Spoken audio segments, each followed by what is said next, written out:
MCom final के विद्यार्थियों नमस्कार।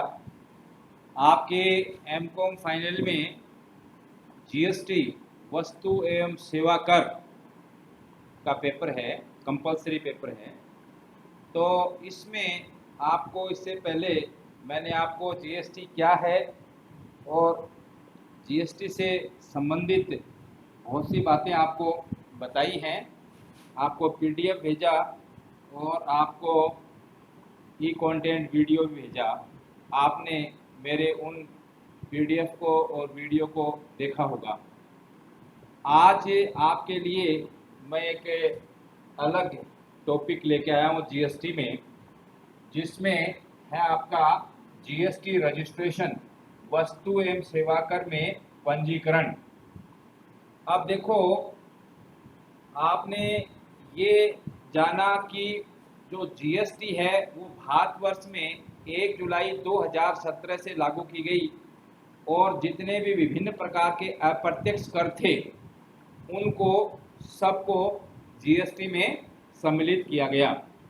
और अब इसमें सबसे महत्वपूर्ण चीज़ ये है कि जीएसटी के अंतर्गत अगर आप वस्तुओं का क्रय विक्रय करना चाहते हैं तो उसमें पंजीकरण से संबंधित क्या नियम है। रजिस्ट्रेशन, भाई ज़्यादातर व्यापारियों को वस्तु का क्रय विक्रय करने के लिए जीएसटी में रजिस्ट्रेशन करवाना पड़ता है। तो जीएसटी में रजिस्ट्रेशन कितने प्रकार का है और कौन कौन से इसके तरीके हैं, किस किस तरह से जीएसटी में रजिस्ट्रेशन हो सकता है और जीएसटी रजिस्ट्रेशन के लिए कौन कौन से डॉक्यूमेंट्स की आवश्यकता पड़ती है।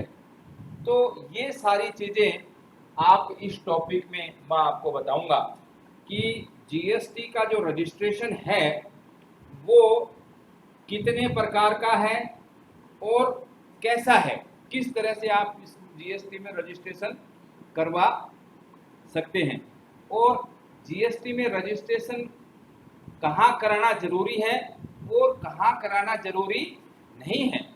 ये आपको इस पाठ में, इस टॉपिक में जानने को मिलेगा। और परीक्षा में भी आपके ये बहुत इंपॉर्टेंट क्वेश्चन आ जाता है कि गुड्स एंड सर्विसेज टैक्स, वस्तु एवं सेवा कर में किस तरह से एक व्यापारी अपना रजिस्ट्रेशन करवा सकता है, इसकी पूरी जो प्रोसेस है उसकी अच्छी तरह से व्याख्या कीजिए।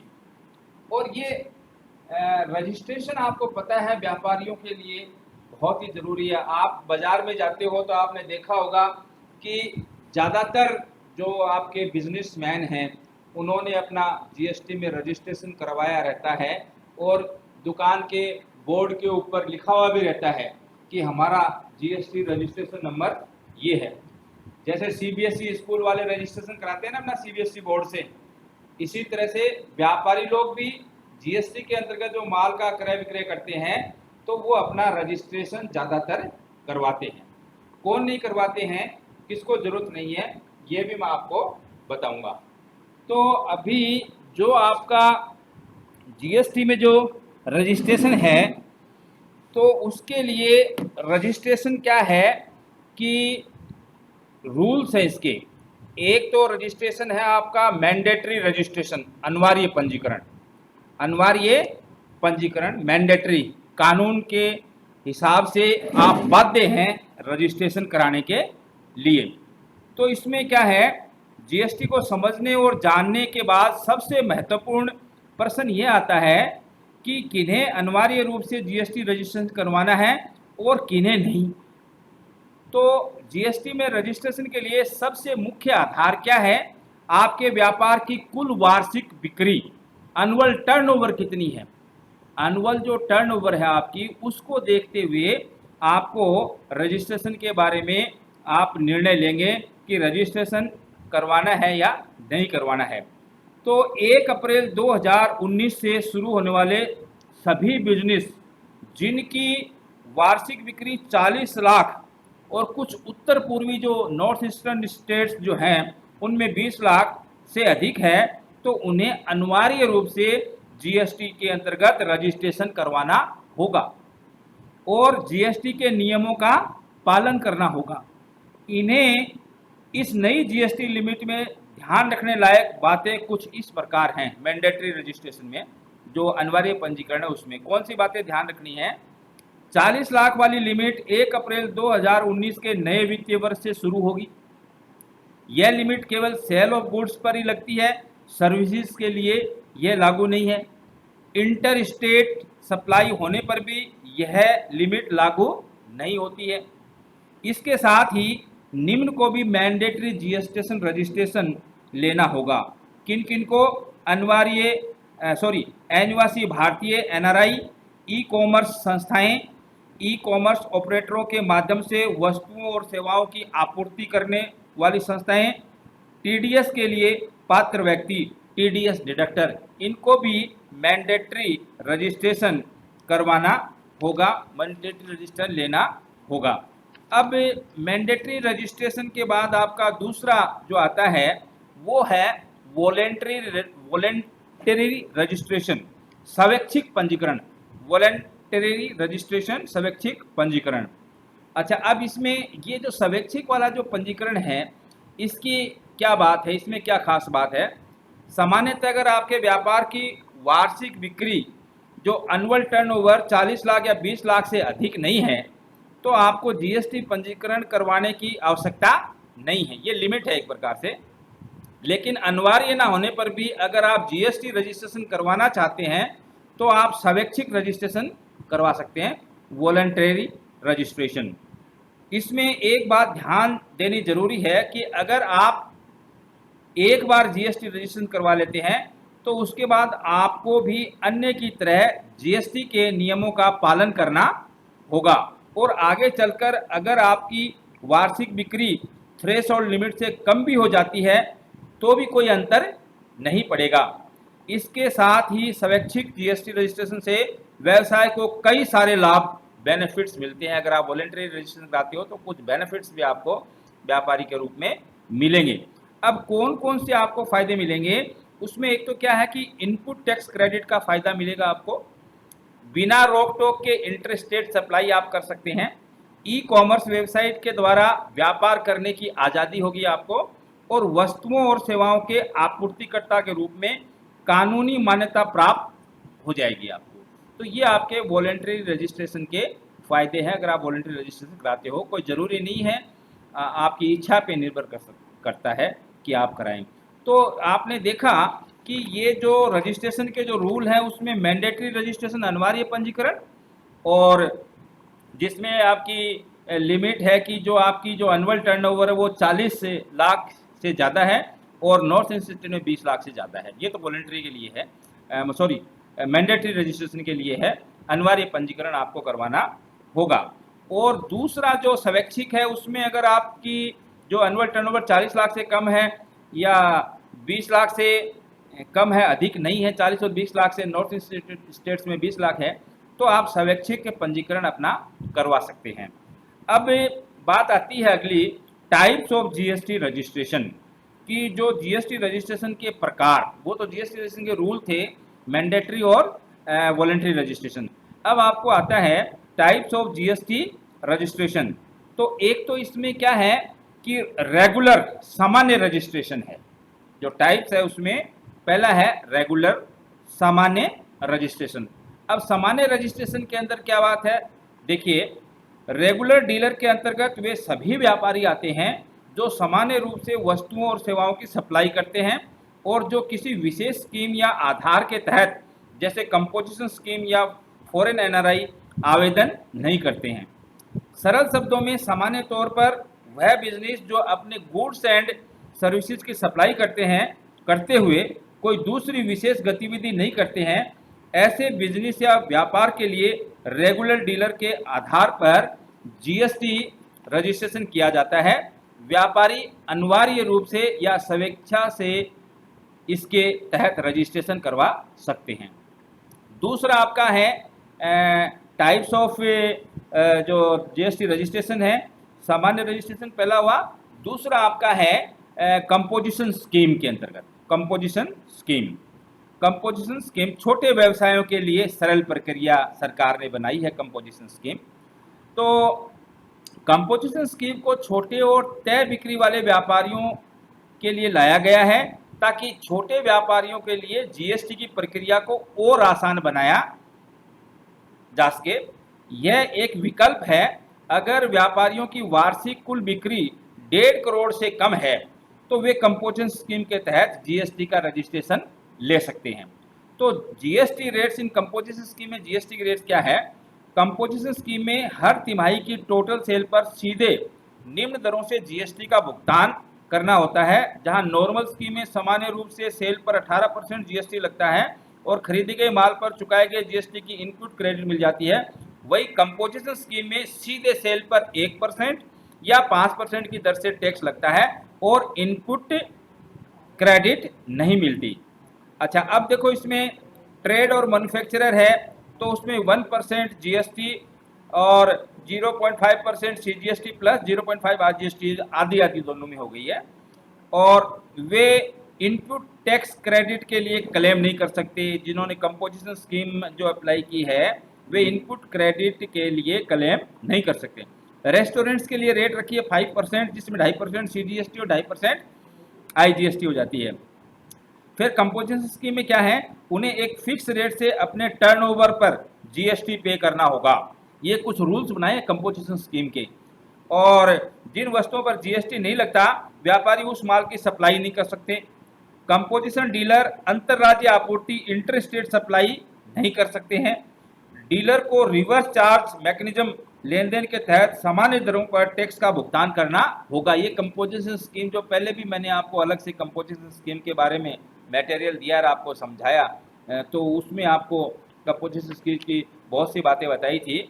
और ये अभी इसमें रजिस्ट्रेशन के अंदर ये कंपोजिशन स्कीम के ऊपर अपना डिस्कशन चल रहा है। जहाँ कंपोजिशन स्कीम के अंदर ये पॉइंट भी अगला आ रहा है, जहाँ व्यापार हो रहा है वह व्यापारी को दर्शाना होगा कि वह कंपोजिशन स्कीम के तहत व्यापार कर रहा है। दर्शाना पड़ेगा, उसको शो करना पड़ेगा। कंपोजिशन स्कीम के तहत व्यापारी अपने कस्टमर से जीएसटी वसूल नहीं कर सकता, उसे अपनी जेब से ही जीएसटी भुगतान करना होगा। इस कारण उसे टैक्स इनवॉइस की जगह बिल ऑफ सप्लाई इशू करना होगा। ये कंपोजिशन स्कीम के बारे में मैं आपको बता रहा हूँ। जीएसटी के भुगतान में की गई आपूर्ति पर जीएसटी, रिवर्स चार्ज पर टैक्स और अपंजीकृत डीलर से खरीद का टैक्स शामिल होगा। और इसमें डीलर को पूरे वर्ष के दौरान 4 मंथली रिटर्न फाइल करने होंगे जो हर तिमाही के बाद और अगले महीने की 18 तारीख को भरे जाएंगे। तिमाही रिटर्न में जीएसटीआर 4 दाखिल करना होता है। इसके अलावा अगले वित्तीय वर्ष के 31 दिसंबर तक एक वार्षिक रिटर्न जीएसटीआर 9A दाखिल करना होगा। अब बात आती है कि ये जो आपकी कंपोजिशन स्कीम है, who can opt composition scheme, कौन कंपोजिशन स्कीम नहीं ले सकते? Who can't opt composition scheme, composition scheme का फायदा कौन नहीं ले सकते, स्कीम को कौन ऑप्ट नहीं कर सकता? तो इसके बारे में भी आपको पता होना चाहिए। हर कोई व्यक्ति कंपोजिशन स्कीम नहीं अडॉप्ट कर सकता कि टैक्स की रेट कम के हिसाब से ज़्यादा हिसाब किताब भी नहीं रखना पड़ेगा और कंपोजिशन स्कीम अडॉप्ट कर लें। तो इसके बारे में कुछ खास बातें हैं कि कौन कंपोजिशन स्कीम नहीं ले सकते, उसके बारे में ध्यान से सुनिए। कंपोजिशन स्कीम के तहत निम्न तरह की सप्लाई को इसके फायदे नहीं मिलेंगे। रेस्टोरेंट से संबंधित सेवाओं के अलावा अन्य किसी भी सेवाओं की आपूर्तिकर्ता, सप्लाई ऑफ सर्विसेज, आकस्मिक कर योग्य व्यक्ति, कैजुअल टैक्सेबल पर्सन या अनिवासी कर योग्य व्यक्ति, ई कॉमर्स ऑपरेटर के माध्यम से माल की सप्लाई करने वाले व्यवसाय, आइसक्रीम, पान मसाला या तंबाकू के निर्माताओं के लिए ये जो है कंपोजिशन स्कीम नहीं ले सकते, they can't of composition scheme.